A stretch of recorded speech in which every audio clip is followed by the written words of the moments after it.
Hello and welcome to Leeroy Gaming, where today I'm going to bring you some brand new Outriders content.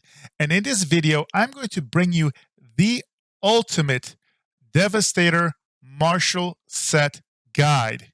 Now, if you're new to my videos, what you're going to find out is that I go in depth and you're going to get some good quality information. So in this very video, I'm going to go over the legendary gear, both armor as well as the weapon choice that I have for this build, including the mods. So you're not going to get some generic auto default mod selection.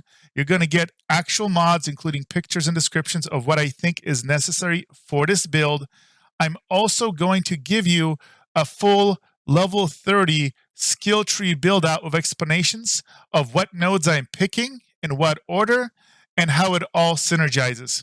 Now, in case you are new to my videos, because I do provide a lot of details in my videos, I like to provide you with ample timestamps below. So if you want to navigate to a certain piece of gear or certain section, do take advantage of that. Now, if you like my content, then keep it simple and slam that like button. Without further ado now, let's go ahead and jump into the video. So the very first piece of gear that we're going to take a look at are going to be the Marshal's foot gear.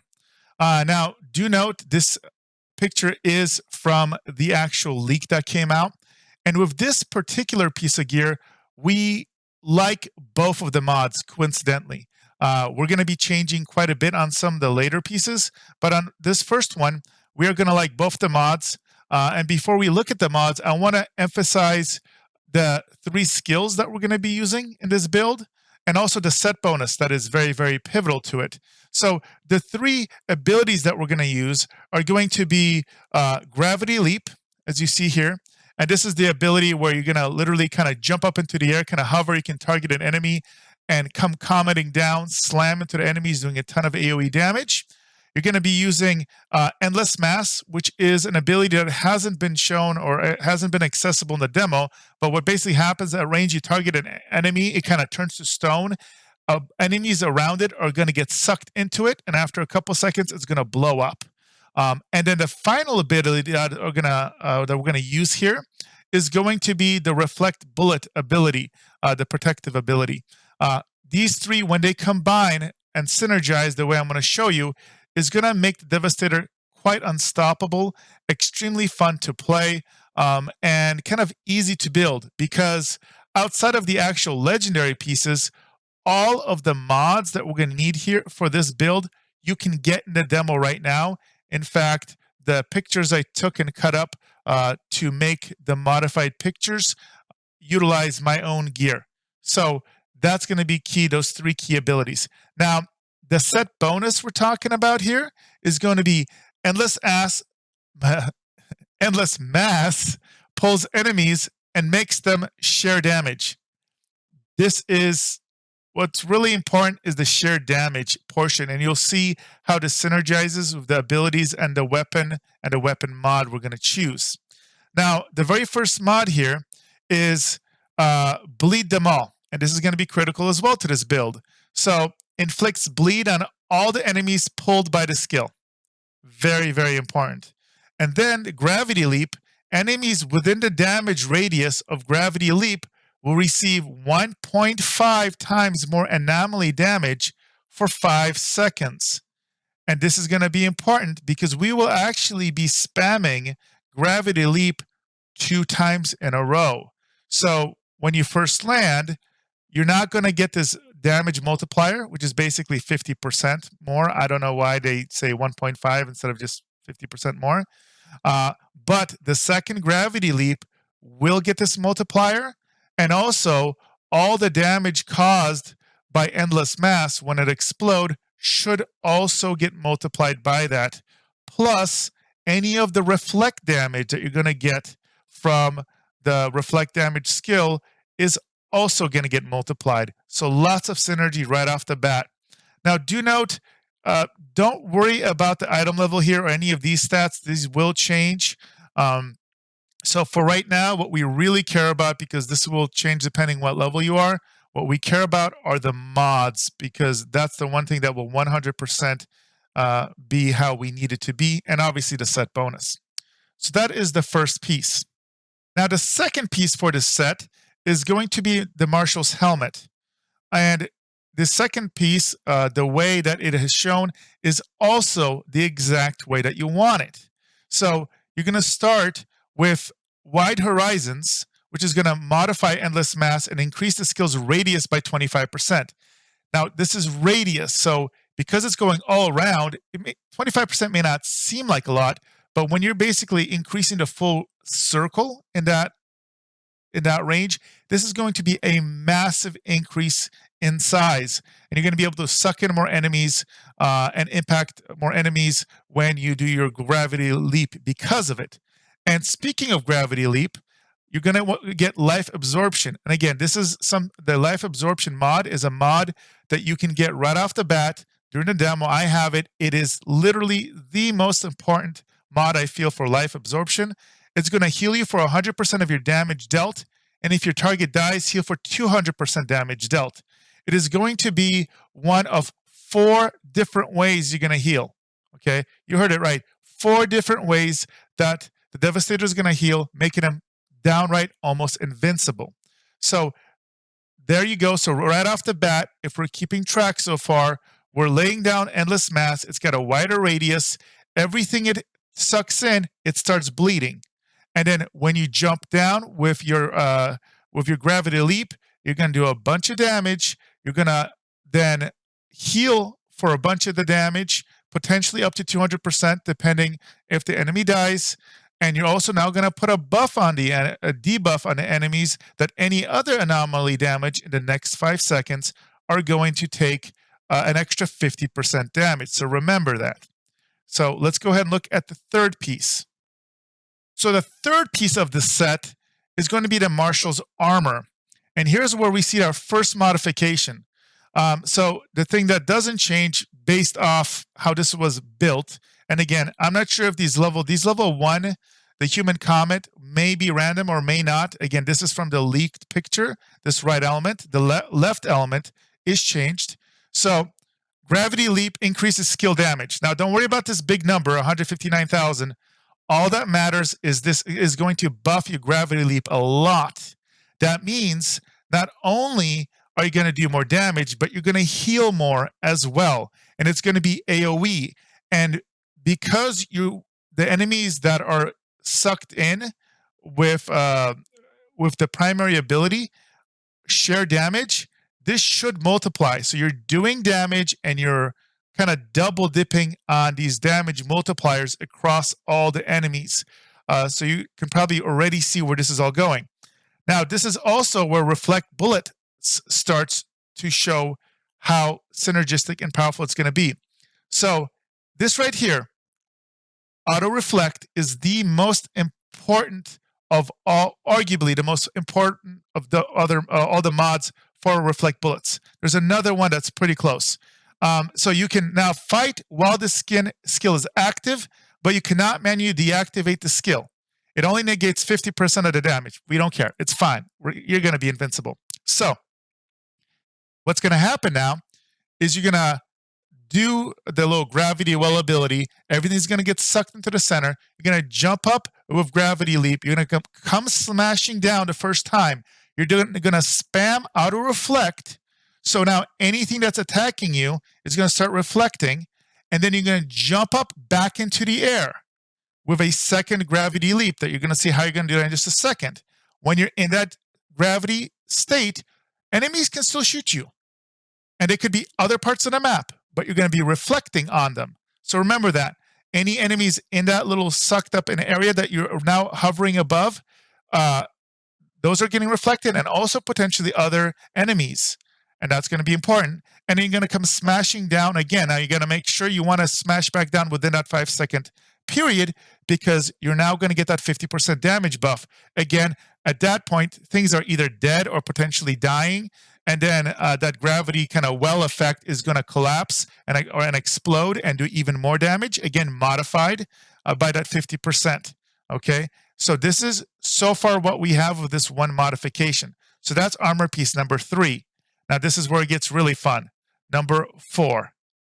So Armor piece number 4 is Marshal's gauntlets. First things first, you have double jump. This is where you get that extra use. So Gravity Leap can be used twice before triggering the cooldown. This is why we can jump in, get the debuff on, jump back up after proccing Reflect Bullet or turning it on, and jump back down. So if you have on higher difficulties a really tough pack, this will annihilate it. In reality, what's probably going to happen more often than not early on, that first jump is going to kill everything, or just about. But this is meant to be future-proofed. You can play this build at max level and be pretty much indestructible, okay? So that's the first part of it. The second part is the modification that I put, the strongest first. And this is important because you may have a boss in that group, and you want to make sure that you're burning them down nice and effectively. So, Reflect Bullets. The enemy with the most health takes 50% more damage. More often than not, that will be the boss or the elite character that's sucked up into the area. So now they're taking 50% more damage. And remember, anybody in there is already taking 50% more damage. So now you're multiplying. Now, I don't know if it's additive or multiplicative, but either way, that main boss man or that elite unit is taking a ton of damage from the Reflect Bullets here. Because remember, again, you're reflecting all these bullets at them as they're trying to fire at you because they are sucked together, but that doesn't mean they can't attack you. So you're just reflecting a ton of damage. Next, we're going to look at the fifth and final armor piece before we look at the weapon. The fifth piece is the Marshal's Waistcloth. Technically, because you only need 3 pieces of the set, this could be any legendary. Any piece of armor, technically, that has 2 mod slots. Because notice, I replaced both of them. And this is actually very, very important for this build, the way I am building it. Because we want to get Blood Primer and Bullet Acceleration. Number 1, Bullet Acceleration is going to increase the damage of reflected bullets by 25. Now, remember, the piece of gear you're looking at here is level 52. This mod is off my level 7 character. So that number is going to scale quite a bit. But this is buffing every single bullet. And that adds up, especially if you're going against creatures and monsters that have high fire rates. And it's also going to be very important when we look at the skill nodes or the talent nodes that we're going to pick. So we want to do as much damage as we can from Reflect Bullets. And that's going to go right with Blood Primer. So all the reflected bullets apply bleed status.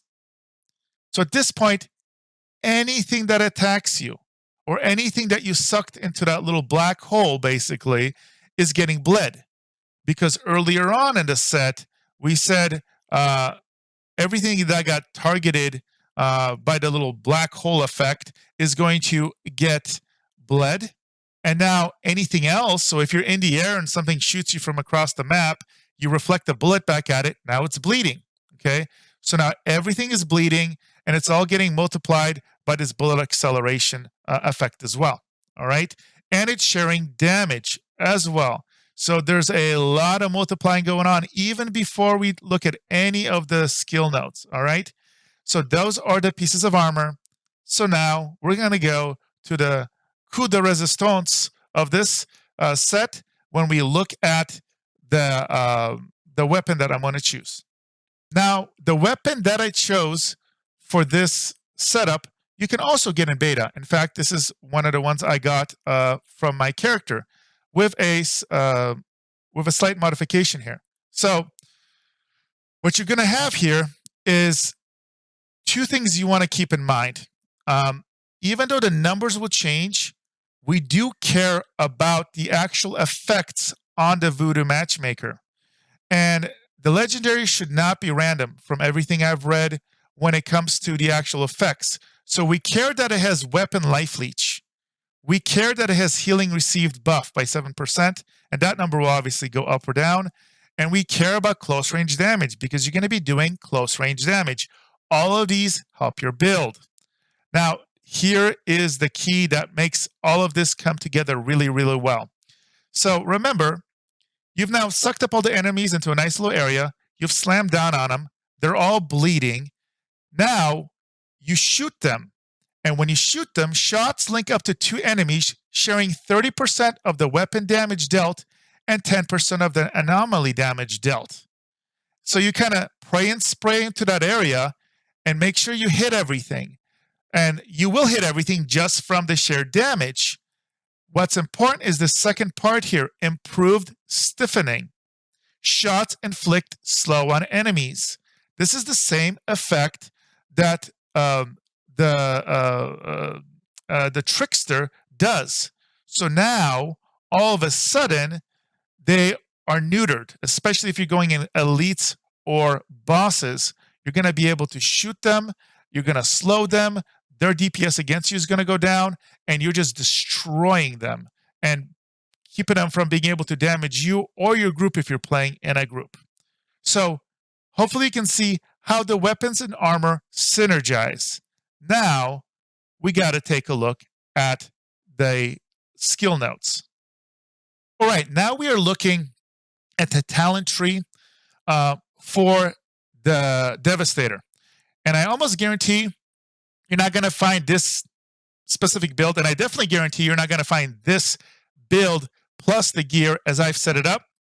And I'm confident this is going to be the best setup for the Devastator starting out, if not one of the best. But I'm pretty confident this is going to melt just about everything when you combine DPS and survival. So where do we start? So we start right here. We're going to get 10% health. Now, having high total health is going to be important. We are not going to have the most armor possible. You can technically build this character of higher armor. What we care about is a lot of max health and a lot of health regeneration. So we're going to get our first anomaly in the veins, 1% health regen. Next, we're going to get another 10% health. Okay. Now we're going to make a little detour to go north here for a second. When your kinetic skill ends, increase damage mitigation by 15% for 10 seconds. So remember, when you come and slam down, that is a kinetic effect, okay? So the entire time you're fighting there and dealing with the monster, you're getting 15% damage reduction. But we're really coming here for this effect. And this is going to increase weapon damage by 10% for each anomaly in the veins node. These are the 1% health regen per second nodes. And by the end of this here, of early game actually, you're going to get 3 of these. You will be indefinitely regenerating 3% of your maximal health every second, no matter what you're doing. So this is what's going to make you so survivable. And via this little perk point or this node, you're going to get 30% weapon damage from it. Phenomenal value. There are no other kind of basic nodes that give you 30% flat damage all the time just for putting that point in. And again, all we have to sacrifice is get more life regen. Yeah, sign me up. So again, we're going to get that extra 1% life regen. We're going to go here, get 10% more health, and then get 1% more life regen. So this has capped out our kind of max health and regen, and also given us really early level 30% health. Now, there's a couple options here, but basically what we want to do next is we have one of 3 different pathways. You can dip here. When an enemy dies in close range, gain 20% of their armor for 10 seconds. And I would recommend getting this because you're going to have all those enemies near you. You're going to be grouping them together. If you get like 6 or 7 mobs, man, this could be 120, 160, percent armor. Insane. Also, we're going to leave this for later, this last batch. So then we're going to go down here. And we're going to increase the distance considered to be close range by 4 meters. This is big, okay? Because there are different modifiers, different effects that, like your heal, for example, that you're only going to get that 24% health heal if something dies in close range to you. So by increasing it by 4 meters, that's huge. And again, that's 4 meters like radius around you. So that's significant. And then you're also going to get increased armor by 7% for each enemy in close range. That's huge. Because again, you're going to be grouping up tons of enemies. So as long as you group up at least 3 enemies, it's better than one of these tank buffs that are 20%. Because at 3 mobs, it's 21%. And there is no cap here. If you group up 10 enemies, oh, okay, 70% armor. You combine it with this kill proc, your armor is going to be insane. Okay, moving on. We're getting to 6% anomaly.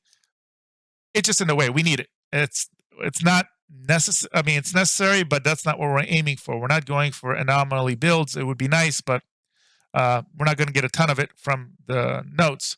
Next, we're going to get 30% bleed duration. This does matter because remember, you're going to be reflecting. Things are going to be randomly getting bled out and all across the map all the time. Then you're going to get, again, another requirement, 6% anomaly power. So now we got 12 of that. Then this is important. You technically could get 30% more bleed duration, but it's unnecessary. Everything's going to be dead. You want this, Executioner. Increase damage by 20% against enemies below 30% health. So chances what's going to happen, when you do your little combo and you start blowing everything up, things are going to get to around 30%. So this will help you finish them off, that extra 20% damage. Beautiful. Next, another 6% anomaly power. So now we're at 18%. But this is why we're coming here. 30% bleed damage right off the bat. That is huge. Bleed in this game, if you haven't played it yet, does a ton of damage. It murders things. It's not like in World of Warcraft or even like, Diablo 3, where bleed's like some little ticking effect. I don't know what it is. I don't know the exact numbers, but whenever I apply bleed effects to things, things just melt. Maybe it bypasses armor. That's one thing I can think of. There's no tooltip that tells you about it, if it bypasses armor or not, but I wouldn't be surprised if it does. And what really brings it all together is this node. You are healed for 35% of the damage caused by bleed. Now remember, everything is getting bled. So to bring it all together as far as your survival, you are healing, number one, by anything that you bleed, which is everything. Number two, you are healing 3% of your max health per second automatically, even if you're not fighting. And we got 30% bonus max health here, and you get 15% innately. So that's 45% more health, and you're going to get it through gear, etc., etc. There's the next way of healing. Oh, by the way, every time you do your gravity slam, you heal for between 100 and 200% of all the damage you do. But we're not done yet. Don't forget that weapon. We purposely put life leech, made sure we had a weapon that has life leech on it. Between those elements, you should theoretically be absolutely indestructible. And I challenge anybody out there to create a better build that is more survivable than this combination. Now, I do want to put a caveat. We don't know all the guns out there still. There could be some crazy mods that can min-max some of the modifications. But I feel if you follow this build, you are going to have a blast in the release. Okay, quick addendum, guys. After explaining the final bleed node, I forgot to go back and show you where the final 2 points are going. So I want to do that really quick. So once you're done getting the blood donation, you're going to want to go back here. After using melee skill, increase resistance piercing by 15% for each hit enemy for 10 seconds. Now this stacks. This is important. Again, with low-level enemies, this is not going to matter. But by the time you get to max level and you pick up this point right before you hit end game, if you hit enemies that have really high resistances, well, there you go. You bunch them all up, you get this big buff, and now all the damage you're doing for 10 seconds with your gun and your abilities, you're piercing through their resistances. So it's going to take you to that next level. So if other classes maybe struggle with piercing resistances, this character will not. And then finally, as an extra point, 15% skill cooldown for protection. So you want to be able to do the reflect bullets as often as possible. So this is where I chose to put that point. You could technically put it in other areas. You can get 6% skill leech. That's probably, or you could even get an extra 15% kinetic. So those are your two alternatives, I believe. So if you want to get the cooldown of the seismic slam, you could do that. Or you can choose to get 15% of the protection. So you choose, dealer's choice there, which one you think will be better for your personal build. Now, I hope you enjoyed this video. If you do, and if you watch all the way here, maybe hit a subscribe. Definitely hit that like if you like it. Helps me a ton. I am a channel that focuses on RPGs, all types of RPGs, Western, JRPGs, looter shooters with RPG elements like this game, narrative RPGs, you name it. That is my shindig. So hopefully you guys enjoy this. Hopefully you'll stick around and check out some of my other content. Now, if you want to see me stream this game, this coming Saturday, or the Saturday when the game launches, or rather, technically, sorry, next Saturday, I will be streaming this game from 9 a.m. till 5 p.m. Pacific. I'm going to check for comments. I love interacting with the people on my channels. I want to see, based off all my build videos that I'm releasing this week, whichever one gets the most comments, I'm going to play that specific build or build towards that build through my initial playthrough. Would love to have you guys come aboard and talk and chat with me on the stream. It will be simultaneously done on YouTube as well as on Twitch. My Twitch handle is Leeroy Gaming, nice and easy. So hope to see you guys there. This is Leeroy with Leeroy Gaming, and I'm going to see you guys next time.